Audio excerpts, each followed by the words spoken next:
Hey everyone, we are back from break, and I'm here with Cornelia Rutherford from the Virginia Renaissance Fair, and The Cornelia Rutherford. the Ah, Cornelia Rutherford. ah. Yeah, well, do you know there is another Cornelia Rutherford? She teaches at Penn State, and she's teaches like phys ed or something, but she's a soccer person. Yes, Yoga? There's two of us in the world. I think the sleuths found her when we were looking for you, and we were like, Ah, Shirley, does Cornelia do yoga? Is that the Penn State one? No, but you that's are Penn State. the Ohio State Cornelia Rutherford. Yes, right. There Yes. you go. Uh, And okay, if I've done this correctly, Shirley. Oh, I did this Hello. correctly. There you are. You're on screen now. Um, Hello, me. so we can trade. Shirley and I are going to trade off during this interview. All right. Both of us asking you questions. Shirley, which one of us is doing? Can I do the honors this week? You know what? You can do the honors, Dom. All right. Hey, Cornelia, not just Shirley and I write the questions. We have a whole Ah, team of question writers called the Sleuths who research the guest. And if you like a question, don't think us, think the Sleuths. And that's all that has to be said about okay. that. All righty. How was that, Shirley? You know, Meh. succinct. Succinct. Okay. Cool. You had a whole thing planned. And we're not doing an interview next week, so you'll have to wait on your whole planned thing. It was structurally relevant, but that's okay. Uh, Best laid plans of mice and men. so Shirley, you want to kick off the interview? I shall kick off the interview. So, Corny, will you tell us the story? The story. The story. Oh, all right. My favorite story. Grab Aw. a chair, grab a beer. Um, all right. Once upon a time, there was a Renaissance fair outside of Fredericksburg, out on Route 3. They ran for 4 years, and they taught us all to love the genre. And then one day, they sold the property, and they took all their things and all our things, and they left. And they left a whole lot of people in Virginia, all dressed up and nowhere to play. So a year went by, and there was no fair. And I will tell you that once you've done fair, it feeds your soul and it kind of gets in there. So a year without it, there were many of us just lost. And so then when the second year was coming around, I said, I think I can do this.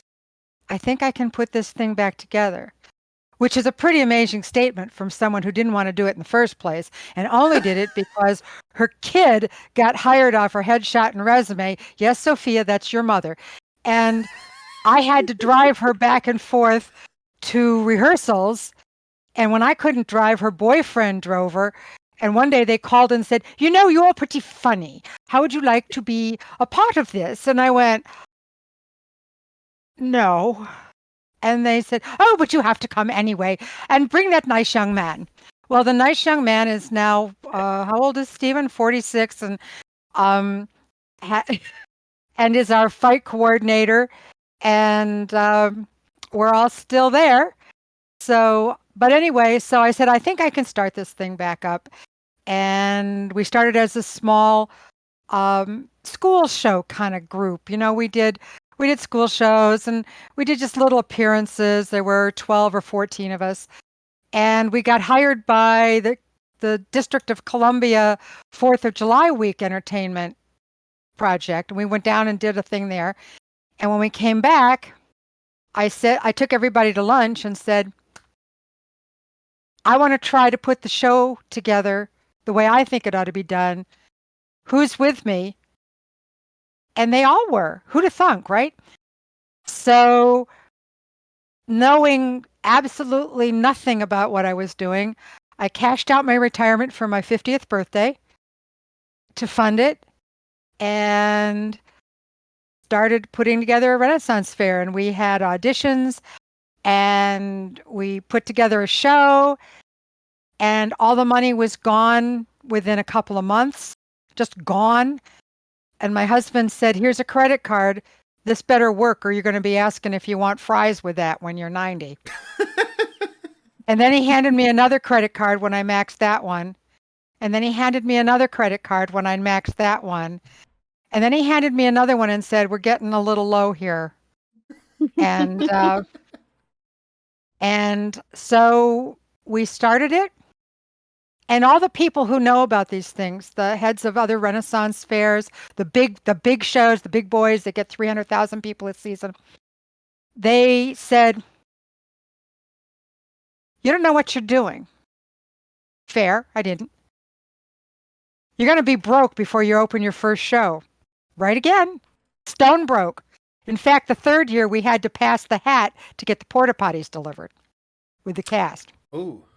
Yeah, it was scary. Third thing they said was, nobody gives a good goddamn about education, and you're trying to tell them you're going to do an educational show.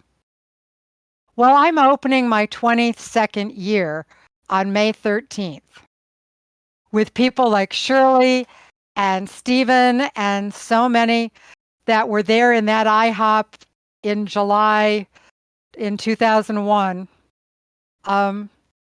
And 25,000 people come to our show, and they come ready to learn something that they didn't know and play along with us. And I could not be more proud of the people that are with me today and that were with me from the beginning and all along, whether you only did one season or if you've done all the seasons. Without all of you, there wouldn't be a Virginia Renaissance Fair. So that's the story. Yeah. That is And my they're all favorite story. volunteers. All volunteers, every single one. We do be volunteering. Shirley talked up that story for a while, and it did not disappoint. It's Oh yeah. there's people that believed in the dream, and it sounds pretty Pollyanna. I'm the first to admit that the idea that there's room in the world for an honest business person who holds not just themselves, but every person who works for them and with them to a specific ethical standard, that this cannot survive. I give you the cast and crew of the Virginia Renaissance Fair. Mm-hmm. They're the most amazing people on the planet. And every single year, every single day of a season, I stand at the top of that hill and just go, wow, look at this. It's amazing. When you make somebody smile, when you bring joy to somebody's life, it's a drug. It's no high in the world like that. And I think it goes a long way to making the world a kinder, gentler place. Mm-hmm. Next question. That was off the soapbox. Well, no, this is right back on the soapbox. Actually, we may still be hanging out on the soapbox because now that we have the origin stories of VaRF, of the Faire. What about the Phoenix Alliance? And it's sort of almost next stage-esque of finding a more permanent home for Faire, as well as a more permanent home for several other things. Well, it became obvious, I want to say 2015 or 16, that we were outgrowing where we were renting. We have been leasing the back of the Lake Anna Winery property since 2004. And they have been, the Heidig family runs the winery. They have been fantastic hosts.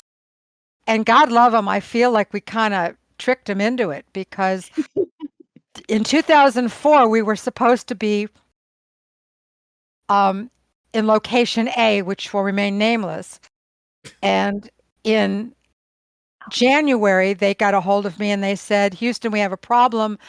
VDOT will not let us put your show on this property because it brings in too many people. And back then we didn't bring very many people in. But without putting in turn lanes. So we can't afford to do that right now. We don't have the time. It's January. We're really sorry. And I said, well, I've been advertising your place for an April opening. So, and this is January. So I went to place B, also remaining nameless, who'd been hounding me for a year to bring the fair there. And they said, great. I said, go now. Go immediately to the county. Get the special use permit. Go now. So here we are, end of March, on a Saturday. I'm flying to Australia to work for 2 months. I'm going to miss my own show. Wow. On Wednesday. On Saturday, I get a call from Plan B saying, we went to see if we could get the special use permit on Friday. And yes, we can get it in July. And I said, well, the show opens in April. And they said, but we can get it in July. And I said, but the show opens in April. And we hung up, and I did something that really uncharacteristic. I started to cry. I just sat there and lost it.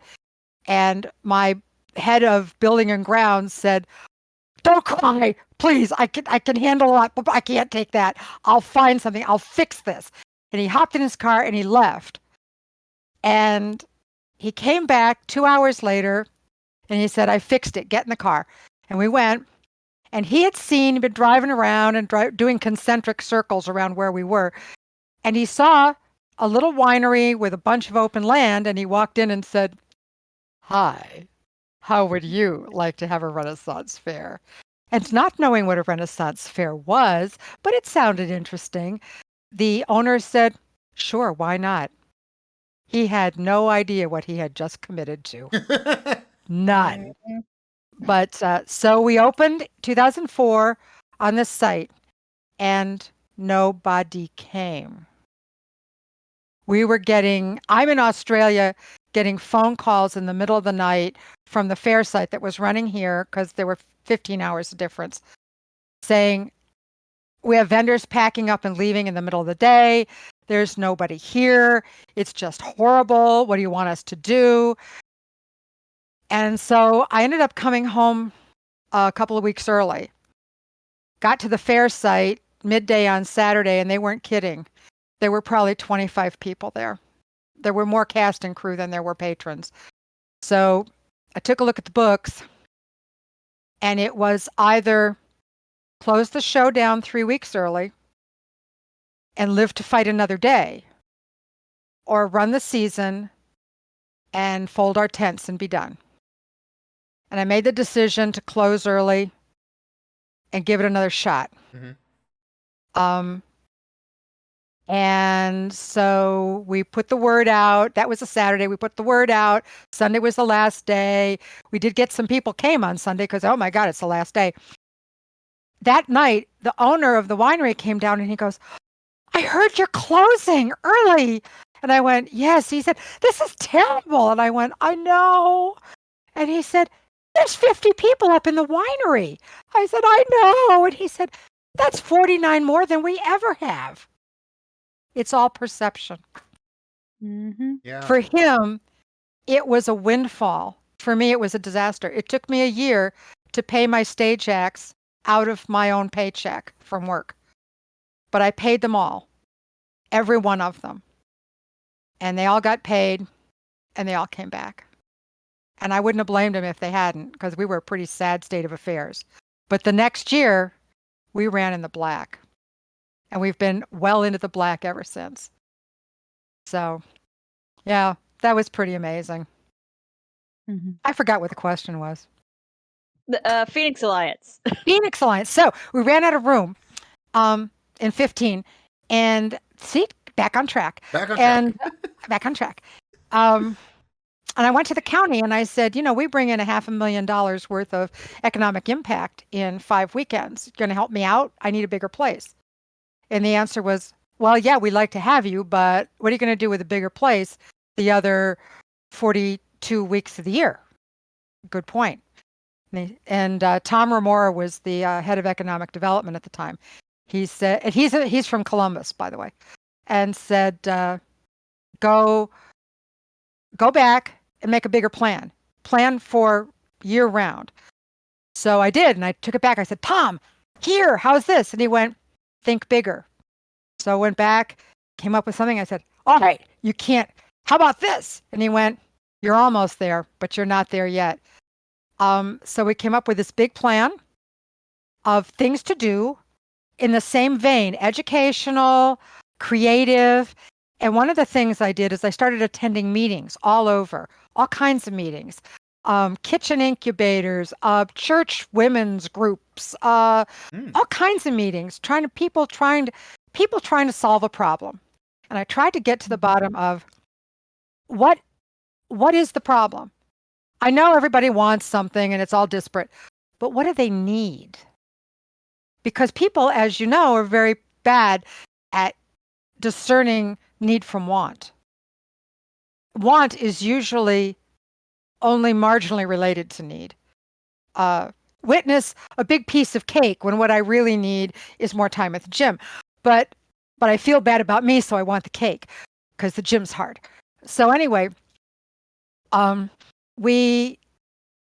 I found out is that people in Prince William, Stafford, Caroline, Spotsylvania, Culpeper counties, all these counties outside of, say, Fairfax and the district, there's always one parent who drives this kid to dance and that kid to baseball and this kid to karate and drives dad over here and then gets back in the car and picks them all up in order and never gets to do anything they want. They're just the chauffeur. And everybody's gone every night of the week and it's chaotic because they're working 2 hours from home and they've got a 4-hour commute every day. So what they needed was a single place that had stuff for every member of the family in one place so that they would drive to one place, people could do their thing, and then they could go home. And that's what Common Ground Park is. The Phoenix Event Alliance came off of the idea of the Faire needing bigger ground.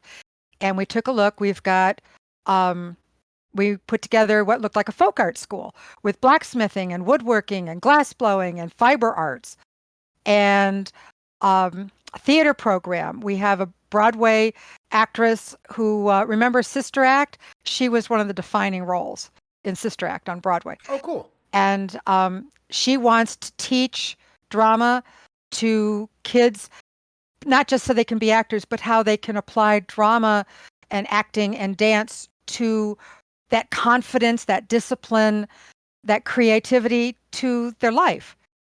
So if they're an accountant or a mechanic or whatever, they'll have this multifaceted part of their personality that will further them.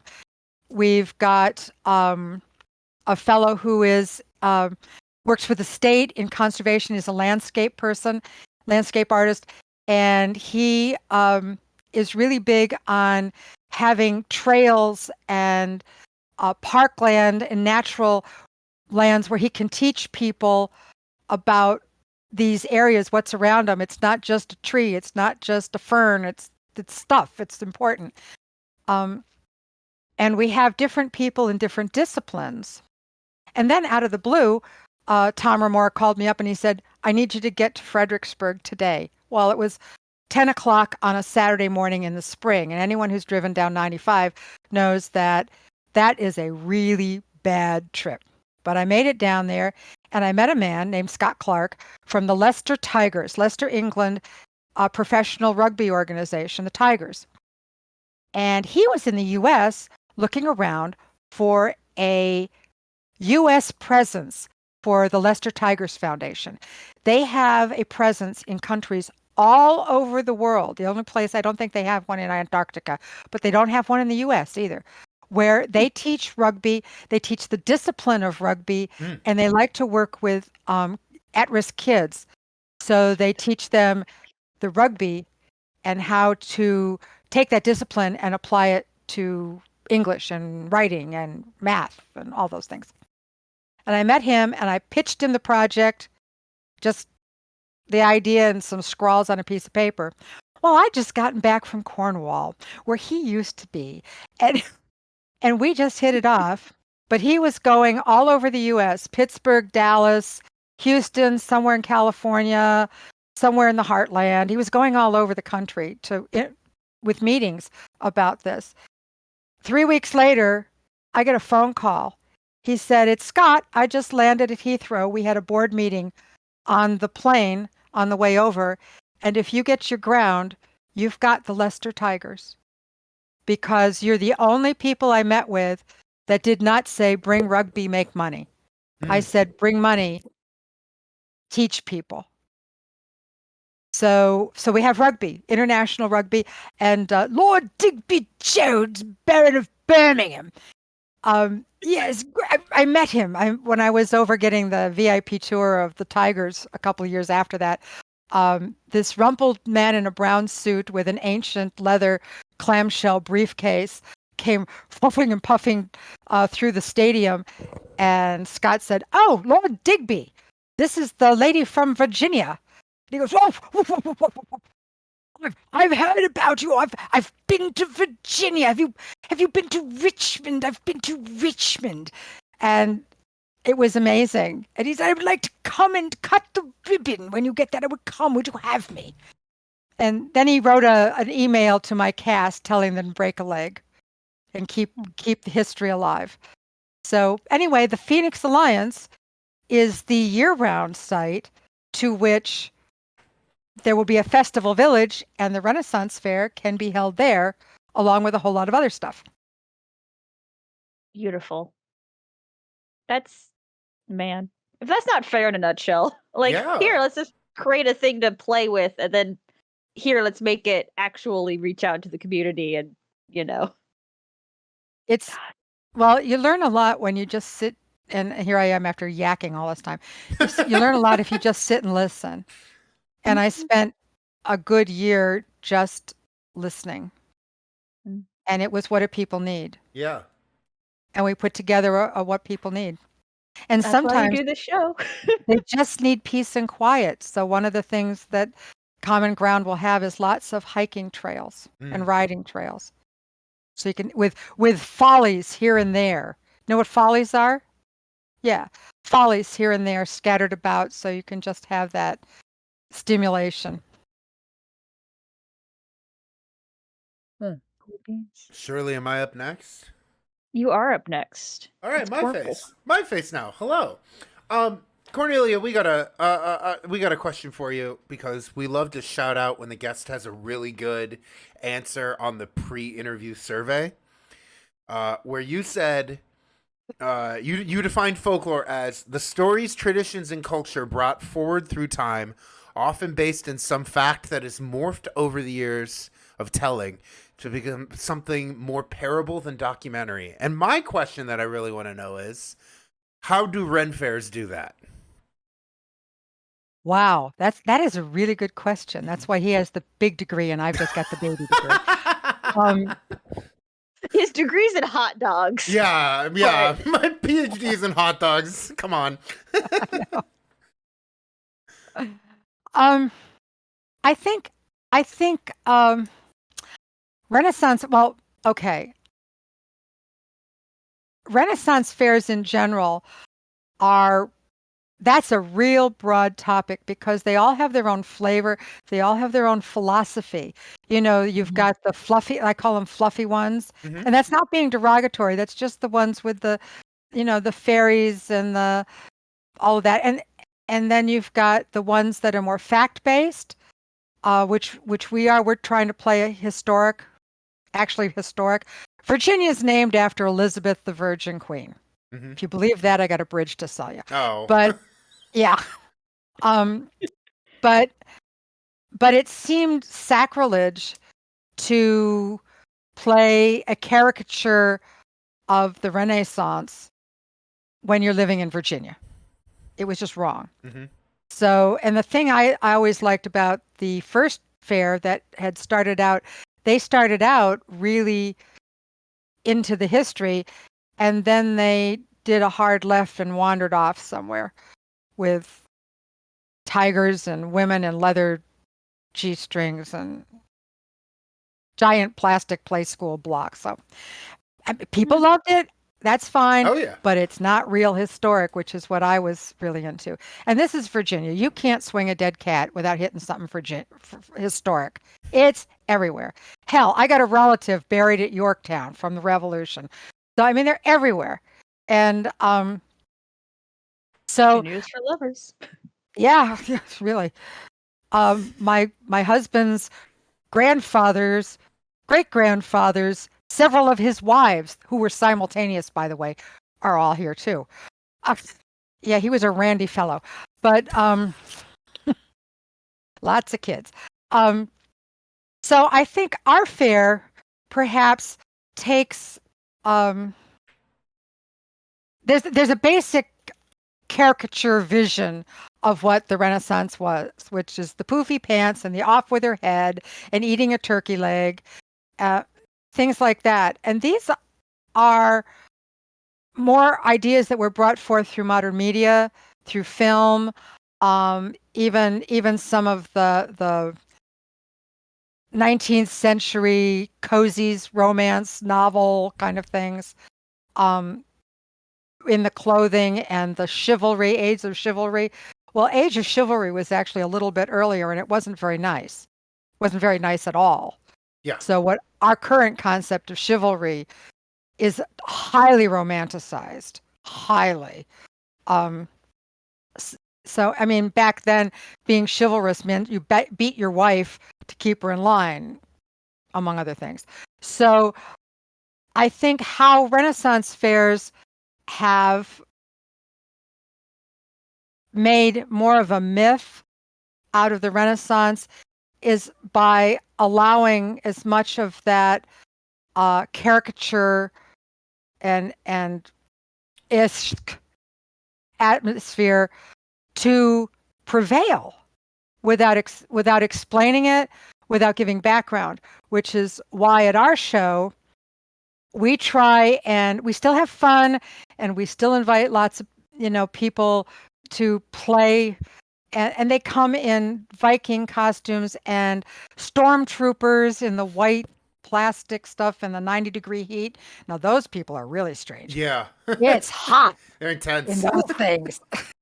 But it's cool. They come to play, and we try and make sure that everyone actually realizes that yes, we're having fun and we're all laughing and we're joking around about it because we all, you and me, know that this is in fact 2023. But by playing a character to the best of our ability in a historic manner, maybe you're getting more of a sense of what the reality might have been. And maybe you'll research it. Maybe you'll be interested and you'll try and find out more. So that's our goal.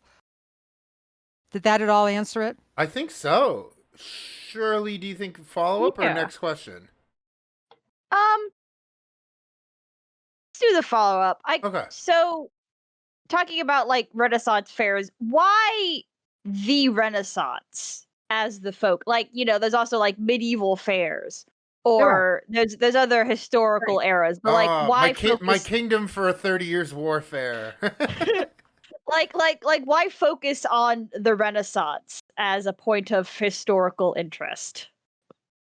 The Renaissance, which actually began on the continent a couple of hundred years before England picked up the torch.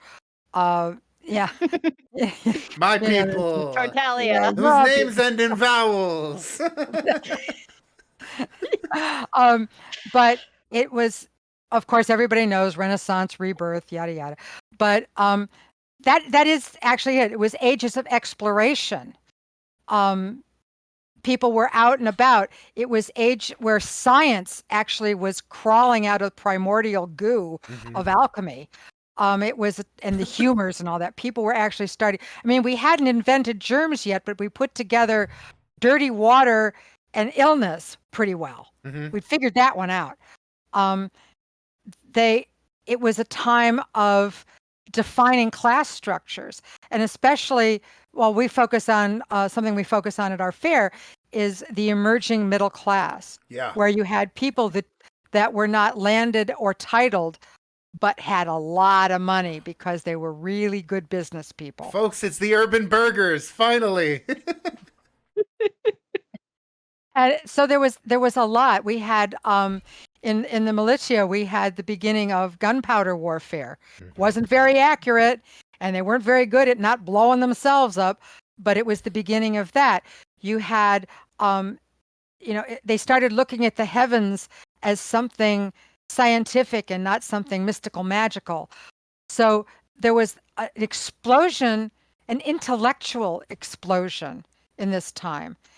And it manifested itself in occupations and in clothing and so much that I think that's what the interest is.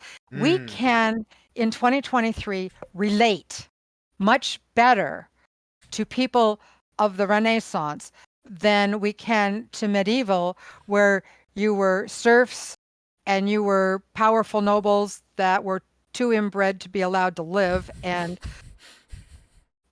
and it was just ugly. It was not a pleasant time. Watch Cadfael if you don't believe me. Besides, Derek Jacobi is really good, but I love Claudius. yeah, he was Claudius, right?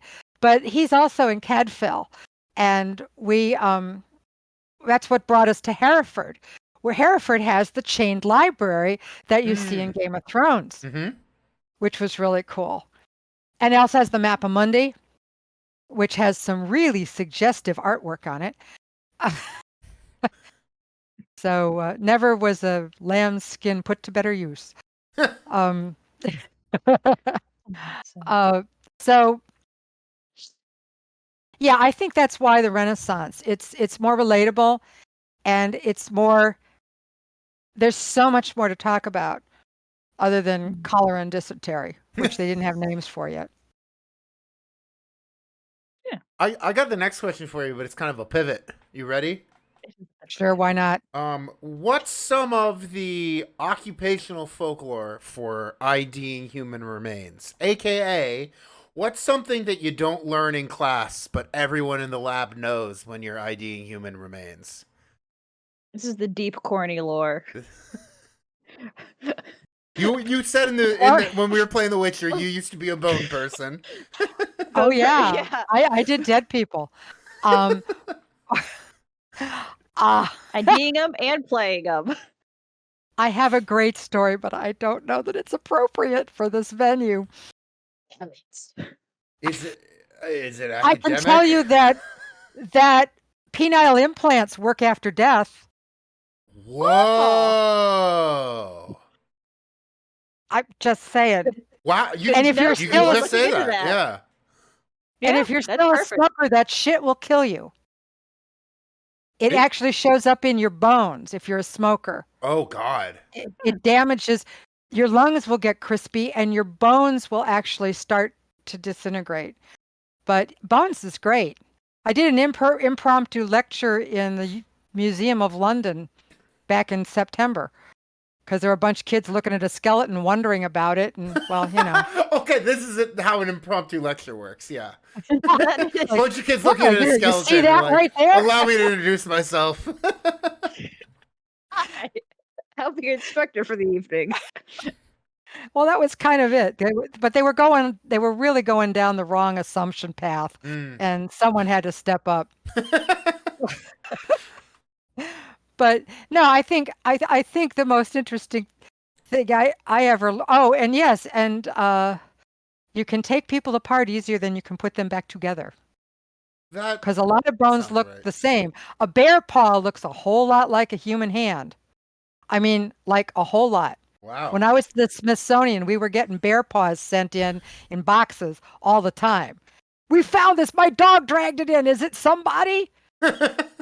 It's Bruno. So, yeah. Shirley's got one more serious question. It's a very important question, right, Shirley? Yes.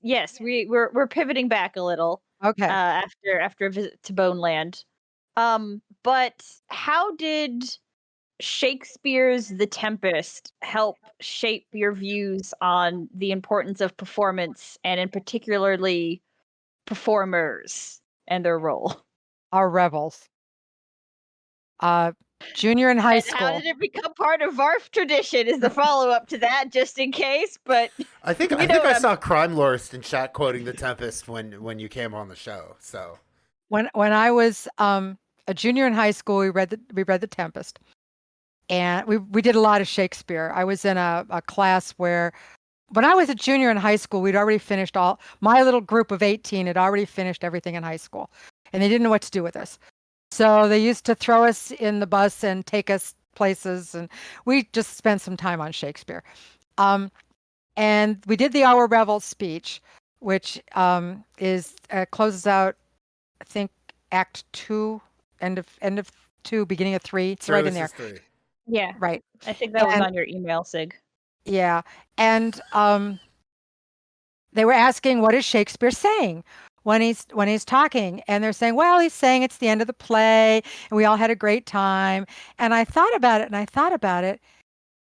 and I raised my hand and I said, I think he was angry. I think Shakespeare was saying, because, actors in the 16th century were treated below the rat catcher. And the rat catcher was pretty important, but I mean, still bottom rung of the great chain of being. And then they threw actors below there. They treated them like the scum of the earth. And yet they flocked to see the plays. They flocked to see the plays, even the lousy ones. They loved it. It took them out of their, same as it does with us. See, it's relatable. Took people out of their everyday, and it was the Star Wars of their time. It made them see fairies and visions and things like that. And what Shakespeare is saying is, oh yeah, you clapped and clapped, but you're going to treat us like crap after this. Well, you know what? We changed your life. We took you to all these places. We, through our skill and our learning and our talent, made your life better. And damn it, we deserve to be paid and treated better. And that's what I heard. And my teacher just kind of stood there and stared at me, because she never thought of that either, which was kind of cool at that time. But so when I started the Faire, at the old Faire, there was a fellow who used to give that speech every once in a while, and they made him stop it because they said nobody gets it. And that was Richard. And I got it. And I talked to him about it one time. It turns out he'd seen the same thing. He said, Shakespeare's angry. He clap, clap, clap, big deal. Now you're going to treat us like crap 24 hours later. So I said I wanted to explain that to the cast. And then I wanted to give the speech at the end of the day, every day, to tell the patrons that we are such stuff as dreams are made on. And I so far, it's after 20 some years, I think a lot of people have embraced it. It's always a really special part of the Faire day, especially like closing it out, and it's sort of like, hey, yeah, we had fun. Well, did I ever tell you how I got my husband to actually come to the Faire? My quote little show. He used to say, "Oh, that's right, you have your little show this weekend," and he wouldn't come. Little. After three credit cards, you finally got him to come. God love him. And it took me years to pay those off and to put my retirement back in. 13 years to pay them off, but worth every penny. Aw. Twice over. But in 2006, on the first Sunday, the first weekend, I suddenly couldn't walk. I could stand up and I could take about 2 steps, and I couldn't breathe. I couldn't walk. We didn't know what was wrong. Got through the day, went to the doctor Monday, ended up in the hospital, ended up in major surgery. I had cancer. Who knew? And after the surgery, I was home, and it got infected, and it was just really bad. And week after week went by, and it was the last day of the Faire season.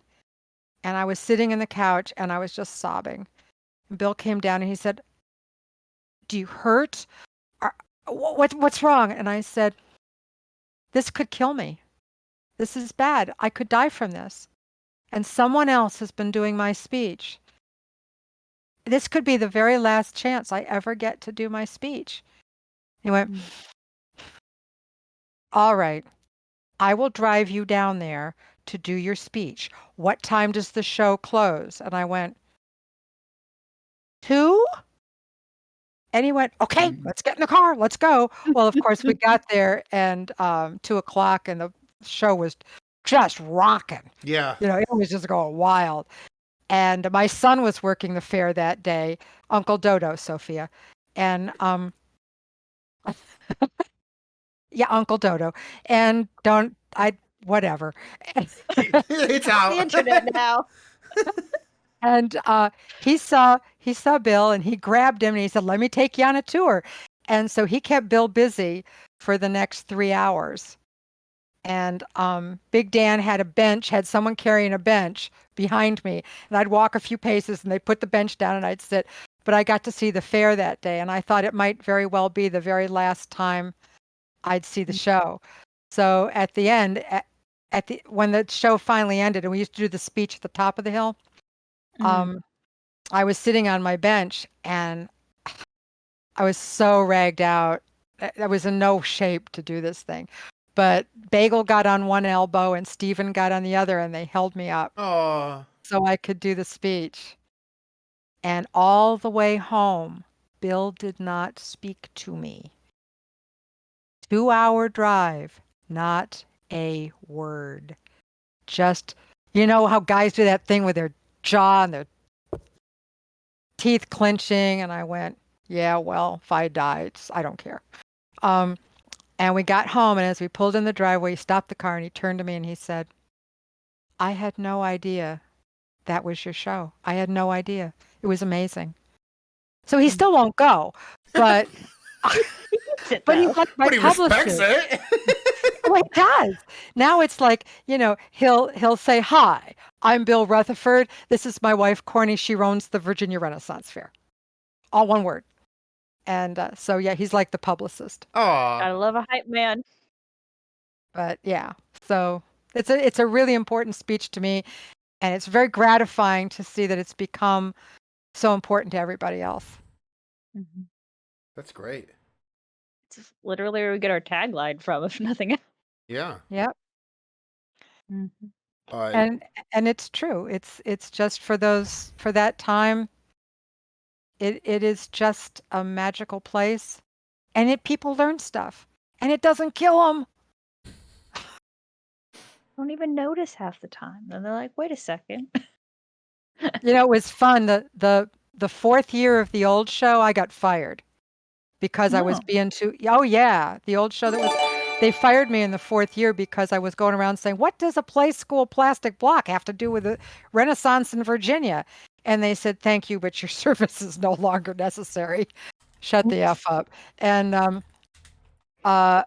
So they shut so down. They couldn't survive So- without you, Cornie.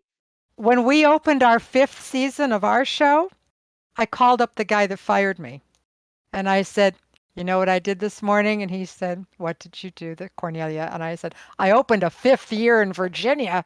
You guys never did it. I opened a 5th, nanny foo-foo." And it was great.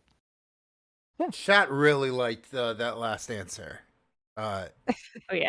Yeah, Oh wow. They had a great time with it. So thank you for that. Big Daddy. Yeah, He's appeared. in the chat. I'm gonna put myself back on. You ready to lightning round some fun questions with us real quick? This could be scary. Go for it. All right, I'll start here because Okay. I know she's watching. Do you have any stories about Folkwise Live's first ever guest on Twitch, Kristina Downs?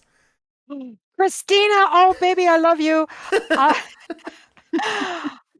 Yeah, one day she was doing her thing, and a black snake came down the tree and started going across her slack rope. And afterwards, everyone thought that was the most amazing thing, how we got that snake trained. If that had been me, I would have wet my pants and screamed like a little girl. Yeah, did but she Kristina was think it too was an cool. amazing thing? It was like, wow, trade snakes. She says love Yeah. you too. Um, as our second graduate of the Ohio State University in the last 3 weeks, You had Mike on. We had Mike on. Yeah. Do you have a favorite OSU campus tradition? Well, yeah, playing football, pickup football on the Oval. The Oval. Love it. Nice. And tipping a beer at the North Heidelberg. Mm. But definitely playing pickup football on the Oval. When I went there were 85,000 people on campus. That's tiny. All the boomers, all the boomers that were trying to get out of the Vietnam War were there. So, and we got reasonably good tuition, and you could walk across the campus anytime, 24/7, and there'd be somebody out there getting a pickup game going. Nice. That's the reason I can throw a decent spiral. Yeah, let's go. There you go. Yeah, the kids in the neighborhood get really freaked out when the old lady comes out and says, "Let me show you how it's done, kid. Go to Ohio State." Yeah, that's the OSU difference. What's your favorite vacation spot in the British Isles, as you've alluded to a couple times? It's probably Cornwall. Yeah. Because I absolutely love it. But I will say that I like the north of Wales a great deal. Ooh. It's really lovely. Again, another people separated by a common language. The Welsh are cool. All their signs are in Welsh with little writing in English underneath. So thank God for Google. I could never find my way around. It's Google, Wales, but it's got 3 Y's in it for some reason. but yeah, pronounced Ed. But yes, Wales is absolutely amazing. And if you followed the really old Welsh history, Offa's Dyke is there, which is, it's like a cow ditch, but if you read it, that's neat.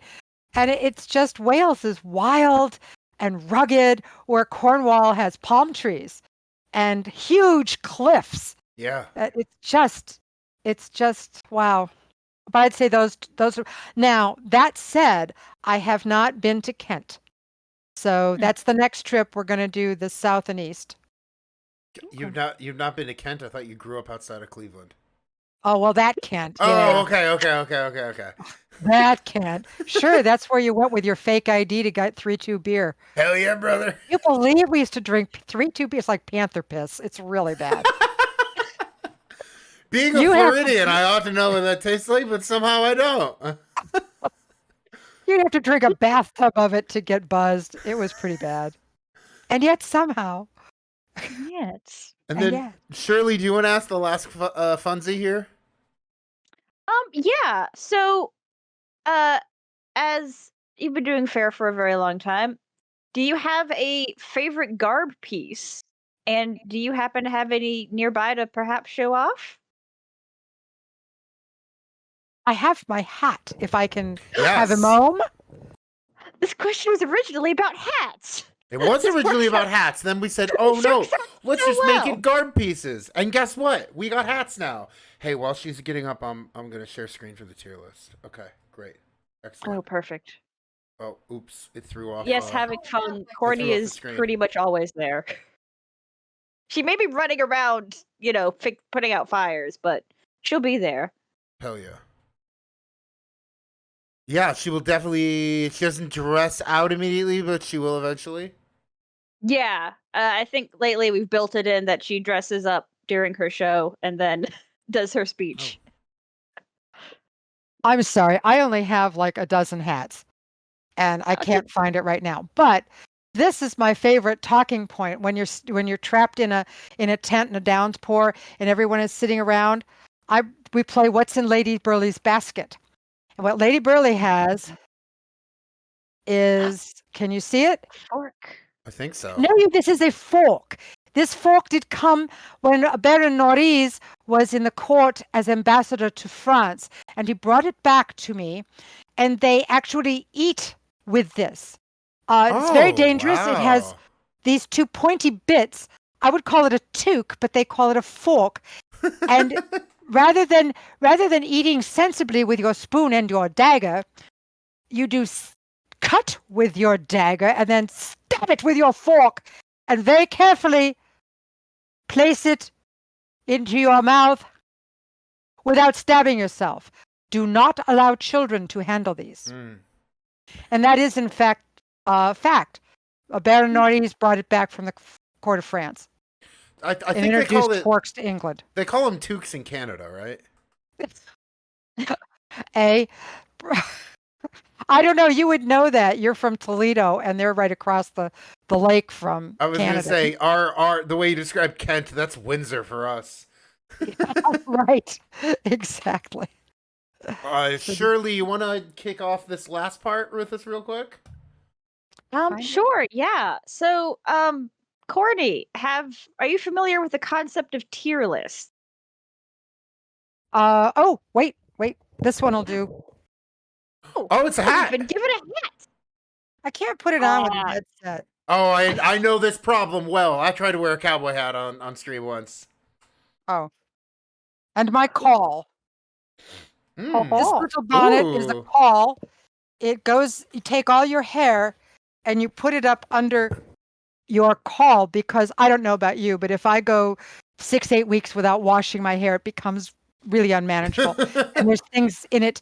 So we put it up under a little hat like this, which is a call. And that way people see the pretty little hat and not the hair with the things crawling in it. Then you put your hat on over that. Anyway, was I familiar with what? Oh, tier list. Tier list? Yes. No. All right. So tier lists originally stem from fighting games as a way to sort of rank what characters are best to fight as, like what special moves they have and how the individual player likes playing those characters and stuff like that. But it has also evolved into the broader internet sphere as a general ranking system for really anything. And we have prepared a curated tier list for you to rank. So if you want to go ahead and watch stream, I think Dom already has it up. I already have it up, and Shirley's going to help me go through each one of these here. We would like you. I can see it, yes. There we go. We would like you to ask the best Renaissance Faire food. Wow. So we've on got a scale of S to D. We've got 11 choices. Yeah, S to D, like Shirley said. S being a grade above 100, and D being barely passing. If you really hate something, we can make an F. We'll see. But and here we have the Cornelia Rutherford, another Ohio State reference, stealthily. So, with that being said, Shirley, do you want to kick us off with our Ren Fair food? Yes. Let me see the little pictures. All right. So first up, we have the Scotch egg. Oh yeah. I love Scotch eggs. I think too. they go right around the top. I can't eat pork, so I can never eat them at the fair. But we've learned how to make them with turkey, and they're not half bad. Oh, nice. Yeah. So you said near the top, is that A or is that all? No, that's right at the top. That's S. Great. Yeah, they're the best. Love an immediate S. You mentioned this earlier, but a big old turkey leg. Turkey legs, I know my food vendors are just going to hate me for this, but I think they're salmonella on a stick. Ooh. No, they're at the bottom of my list. They're D. Yeah. Damn. There's a lot of meat on them, but they're greasy and they're a lot of turkeys had to die so that you could leave a half-eaten turkey leg in the trash. That's true. That is a fair point.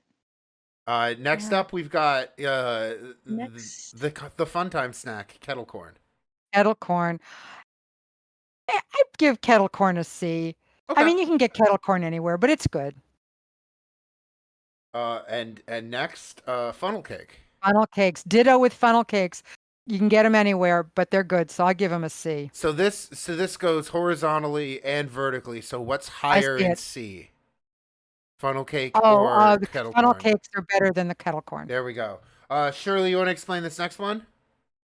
Yes. So originally this was specifically the candied nut vendors that would walk around with the sticks, but we've expanded it to generally the vendors that walk around with the food on sticks, like the pretzel guy and the pickle guy and the candy nut guy, where you Yeah, just kind of, the little guy quick guy cheap with snack. food on a stick, meat turkey leg.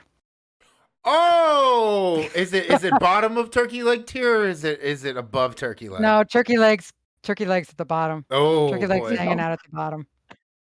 All right. Next You up, know what's going to happen? All my food vendors are going to quit. It's not going to your be Scotch awful. egg guy. Not your Scotch egg guy. He's saying, Your Scotch egg guys. "You got a good Staying Scotch egg guy forever. for me, or what?" All right. The next up, it was fun how Shirley described this to me, and maybe it's a Midwestism, but I went, "Oh, lemon shake up," but the giant 32-ounce overly sugary lemonade. Yeah. Oh, ugh. But on a really hot day, Yes. yeah, let's put it with the other sugar stuff. Okay. Is it It'll bottom of see. sugar tier? Yeah. Okay. Shirley, you can do the next couple. Yes, I believe this next one Actually, is Shirley, fish close and us chip. out. Go for it. Do the Close us out? All Yeah. right.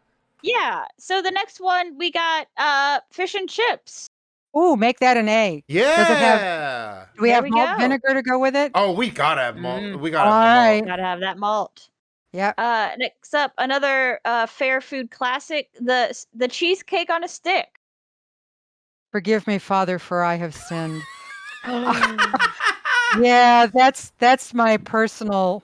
Yeah, I love it. It has nothing to do with the Renaissance, but we'll give it a B. Okay. Okay. I I'll managed. take I a B. managed to keep that down to once a year. Hell yeah. Yeah. Okay. Proud of you. They're good, but they are very rich. They're at a commitment. Oh my gosh, they're so good though.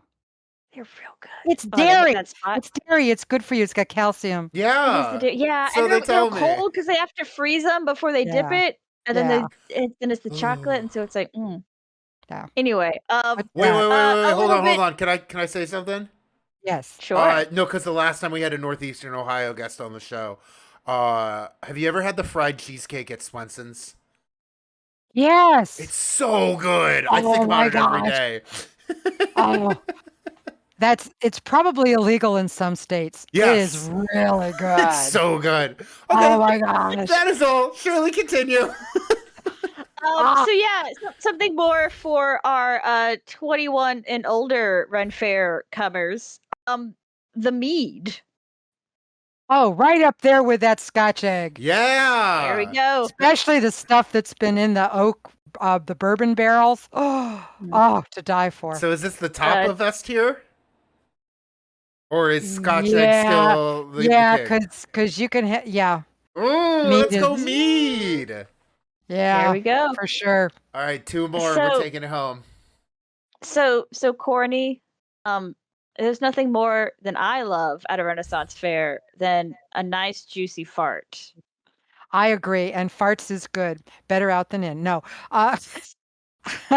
Yeah, farts are great. I'd make them an A right there behind the fish and chips. Okay, great. Can you explain to the confused people of chat why fart? What is a fart and why it's A tier? It's mainly a meatloaf meatball Oh, with certain spices. It's and lots of gravy. And again, I have to make those at home because they usually put beef and pork in them and lamb. Yeah, Depends on what you have. like big old meatball. Yeah, often in a broth. At least I think our vendors tend to serve them big Yeah. fat in a broth. a Right. broth or a gravy? Well, a broth is easier. It's hard to keep a gravy that's on true. a hot plate. So they'll do that. But Yeah, when I've had them in the UK, they're in brown gravy. God, everything's in a Yeah. frickin' brown That's gravy. that's not wrong. they That's- really do. everything's all in in brown gravy. I just want to say Shirley described farts for 5 minutes yesterday, and I feel like you went meatloaf meatball, and it just finally clicked. Yeah, the meatloaf aspect of it. Yeah, it's basically just a big old. Anyway, It's yes. really good. Last one. So Cordy, near What and is dear to that? our hearts. So this That's is Chris, actually the skeleton. Yeah. yeah, and what he's doing is telling you to drink more Drink water. more water. So, on a hot Renaissance fair day, where would you place just that good, sweet old H2O. Adam's Ale goes right up there between the mead and the Scotch eggs. Oh, There we go, baby. This is a Okay. powerful S tier right here. This is water is always at the top. You No, know, I will point out mead is above it, chat. I'm drinking water out of necessity and mead because I want to. it's Scotch eggs, because damn. Yes, Eggs. yes. Chat is saying alcohol confirmed better than water. You did it. You finally Right. proved it. So that was great. I guess this is where I sum it up, and I think I got it this week, Shirley. This was real fast. Welcome to the thank you so official Ren Fair food tier list maker on a scale from mead to a turkey leg. How many diseases are you contracting in the summer heat? All right.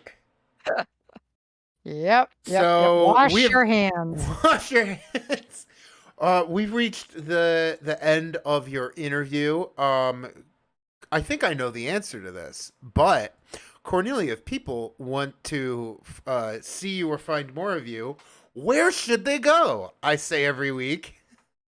No, you need to attend to the Virginia Renaissance Fair, which opens May 13th and runs Saturdays and Sundays only through June 11th on the grounds of the beautiful Lake Anna Winery. You can visit our website at www.varf.org or visit us on Facebook, the Virginia Renaissance Fair page on Facebook. That's in Spotsylvania.